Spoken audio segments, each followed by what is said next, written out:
An area car dealer comes to the rescue of a local rescue squad left out in the cold. Plus, good news for a local football player. Those stories and more next. New at 11. New at 11, families of victims react after the FBI rules out terrorism as the cause of TWA Flight 800's crash. An area car dealer gives a rescue squad and the community quite a deal. And how police found a young child missing for 7 years. Now, the #1 news in the Capital District. This is News Center 6, New at 11.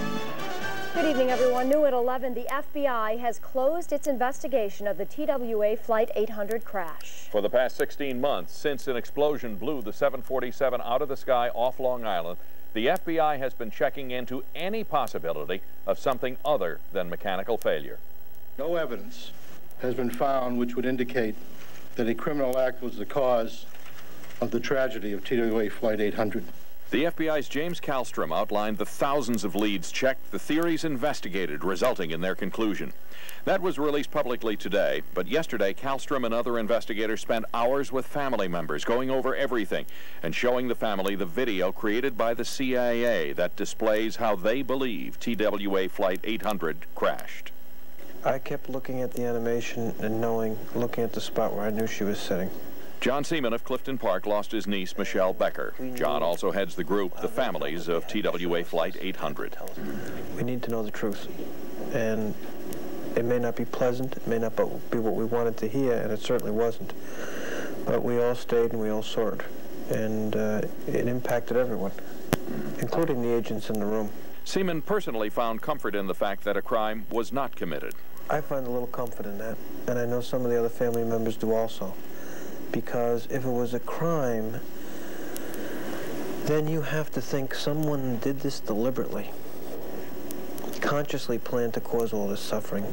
Seaman says the families will be closely watching next month's National Transportation Safety Board hearings because they still don't know exactly what happened and why.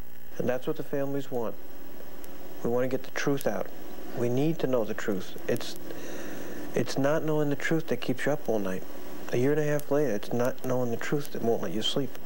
Seaman had high praise for Kallstrom and the investigators for their work and for sharing the information and the video with them on a very personal level.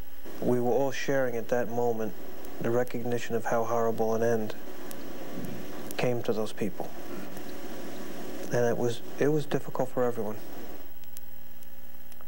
Seaman said the families are furious with Pierre Salinger and Ian Goddard, who advanced until just a few days ago the missile shoot-down theory. He says they caused the families a lot of additional pain, and there may be action taken against them. An area rescue squad gets help of its own tonight from a local car dealer. Earlier this month, the Catskill rescue squad had to leave their building after it was condemned. Since then, squad members have left their ambulances parked outside in the cold, so sometimes the vehicles wouldn't start.